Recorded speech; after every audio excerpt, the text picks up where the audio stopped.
आज आलू पालकची रेसिपी बनवली। इतकी सुंदर झाली होती ही भाजी की ज्यांना पालक आवडत नाही ना ते सुद्धा आवडीने खातील याची खात्री देते। एवढी सुंदर होते आणि बनवायला अतिशय सोपी, अगदी आपण नेहमीच्या भाज्या बनवतो ना तशीच बनवली। काय केलं, पालक आधी स्वच्छ धुवून घेतला, ह्याच्यामध्ये माती वगैरे असते किंवा किडलेले जे पानं असतात ती सगळी काढून घेतली आणि या 2 पाण्यामध्येच तो थोडा वेळ भिजवून ठेवला। तोपर्यंत बाकीची तयारी करून घेतली। कांदा घेतला। आता ह्या भाजीला मी काय केलं, कांदा जो आहे ना तो उभा उभा चिरून घेतला, बारीक नाही चिरत बसले। उभा कांदा चिरला ना की छान लागतो ह्या भाजीमध्ये, त्यामुळे उभा कांदा मी असा चिरून घेतला। फार काही गोष्टी घालायची गरज पडत नाही ह्या भाजीमध्ये। कांदा, नंतर हिरवी मिरची, लसूण हेच सगळं लागतं, पण भाजी मात्र खूप सुंदर होते। बटाटाही घालतो ना आपण त्याच्यामध्ये, त्यामुळे छान होते। हे बघा, आता असा उभा कांदा चिरून झाल्यानंतर आहे ना ह्याच्यामध्ये मी कांदा बाजूला करून तो एका डिशमध्ये काढून घेतला आणि आता पालक चिरून घ्यायचा। पालक एकदम बारीक चिरून घ्यायचा। आता भिजवलेला पालक आहे ना मधून कट करून असा बारीक असा पालक चिरून घेतला। माझ्या मुलीला पालक हा प्रकार बिलकुल आवडत नाही, तिला पालकाची भाजी नाही आवडत। ती मेथीची भाजी वगैरे ही ग्रीन व्हेजिटेबल्स खाते, पण तिला पालक नाही आवडत। पण ही आत्ता जी मी बनवली ना भाजी, त्यात बटाटा असल्यामुळे त्या बटाट्यासाठी तिने पालकही खाऊन घेतला। त्यामुळे तुम्ही नक्की एकदा ट्राय करा ह्या पद्धतीने आलू आणि पालक। कसं असं मुलांना बटाटा आवडतो पण पालक आवडत नाही, मग अशा पद्धतीने भाजी बनवली ना की बटाट्याच्या बरोबर पालकही खाल्ला जातो। आता इथे मी बटाटे उकडून घेतले, 2च बटाटे घेतलेले आहेत उकडून ह्याच्यामध्ये। आता तुम्ही वरण भाताचा कुकर लावता त्यावेळेला आपण बटाटे उकडून घेऊ शकतो। मी तसंच केलं, कुकरमध्येच वरती 2 बटाटे ठेवून घेतले आणि ते उकडून घेतले। त्याची सालं काढून घ्यायची आणि बटाट्याच्या जे आहेत ना ते मोठ्या मोठ्या फोडी करायच्या, अशा म्हणजे बारीक पातळ फोडी नाही करायच्या। आलू पालकमध्ये कसं बटाटा असा दिसला पाहिजे, फार जास्त पण नाही घालायचा, नाहीतर मग पालक कमी आणि बटाटा जास्त असं होईल। आलू पालकमध्ये पालक जास्त असा घालावा आणि बटाटा कमीच लागतो, त्यामुळे मी फक्त 2 छोटे बटाटे घेतलेले आहेत। मोठा असेल तर तुम्ही फक्त एकच घेतलात तरी चालेल। हे बघा, अशा मोठ्या मोठ्या मी फोडी करून घेतलेल्या आहेत, जास्त बारीक फोडी करून घ्यायच्या नाहीत। पटकन होते ही भाजी, अगदी 10 मिनिटांमध्ये तयार होते आणि सगळ्यांना आवडते, त्यामुळे करायला मध्ये मध्ये काही हरकत नाही।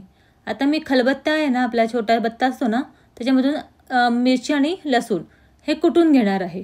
कुटलेलं मिरची आणि लसूण असतं ना ते खूप छान लागतं। आता तुम्हाला जर घाई असेल ना तर तुम्ही पटकन ते मिक्सरमधून त्याचा ठेचा तयार करून काढू शकता, पण मी शक्यतो काय करते, जर टिफिनला वगैरे बनवायचं असेल ना तर मिक्सर वापरते, पण जर का मी असं निवांत असेल आणि मी जर का एखादी भाजी बनवत असेल ना तर मी शक्यतो खलबत्त्याचा वापर करते। हे बघा, छान असा ठेचा तयार होतो। आता आपल्या भाजीची तयारी पूर्ण झालेली आहे।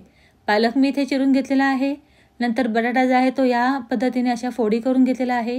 कांदा जो आहे तो उभा उभा चिरून घेतलेला आहे आणि तिखटपणासाठी मिरची आणि लसणाचा ठेचाही तयार आहे।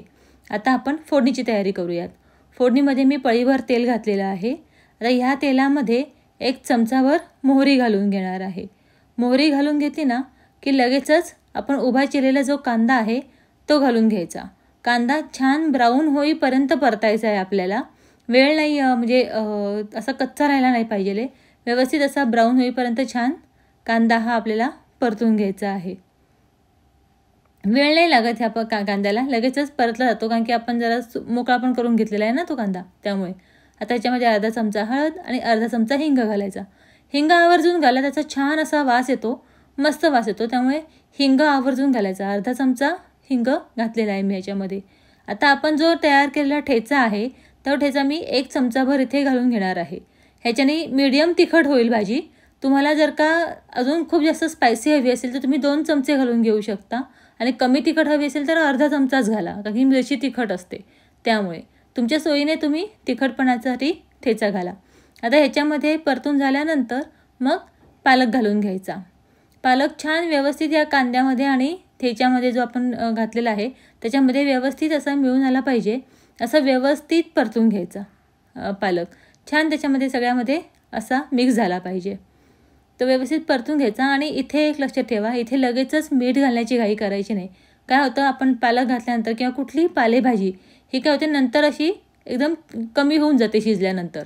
आपण काय करतो, आधी भरपूर दिसते त्यामुळे त्या प्रमाणामध्ये मीठ घालतो आणि तर शिजून ती कमी झाली ना की मग ती खारट होते, त्यामुळे कधीच मीठ पालेभाजीमध्ये आधी घालायचं नाही, ती शिजल्यानंतरच मीठ घालायचं।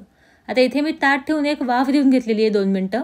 आता वाफ दिल्यानंतर हे बघा भाजी किती कमी झाली आपली. आता ह्याच्यापेक्षाही अजून अर्धी होणार आहे ही भाजी. तर त्यामुळे मीठ घालायची घाई करायची नाही. हे बघा जवळजवळ अर्धी झालेली आहे भाजी आपली ही.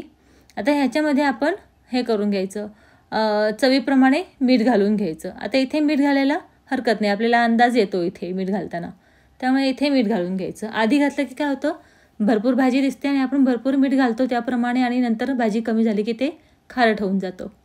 आता छान परतून घ्यायचं 1 मिनिटभर, आणि परतून झाल्यानंतर आपला शिजलेला जो बटाटा आहे तो अगदी शेवटी घालायचा, कारण की बटाटा आपण शिजवून घेतलेला आहे, तो काही कच्चा नाही आहे की आधी घालायचा आहे. आणि पालक पण आपल्या लगेचच शिजून तयार होतो, वेळ लागत नाही.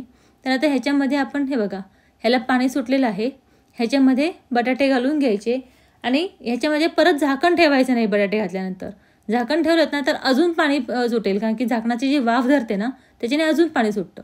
त्यामुळे एकदा बटाटा घातला ना की मग नाही झाकण ठेवायचं, छान परतत राहायचं. 3 ते 4 मिनटं तुम्ही व्यवस्थित परतत राहिलात ना तर ह्याला पाणी सुटतं आणि ते पाणी आटून पण जातं. त्यामुळे हे बघा आता ह्याला पाणी भरपूर सुटेल आणि ते नंतर लगेच आटून पण जाईल. झाली भाजी तयार. अगदी 5 मिनिटांमध्ये भाजी तयार होते.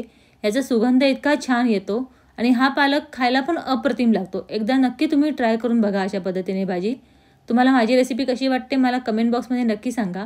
कुठून माझ्या रेसिपी बघताय हेही मला सांगा.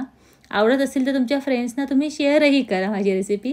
आणि हां, माझ्या चॅनलला लाईक, शेअर आणि सबस्क्राईब करायला विसरू नका. अशाच छान छान रेसिपीज तुम्हाला या चॅनलवरती बघायला मिळतील. भेटू पुढच्या रेसिपीमध्ये.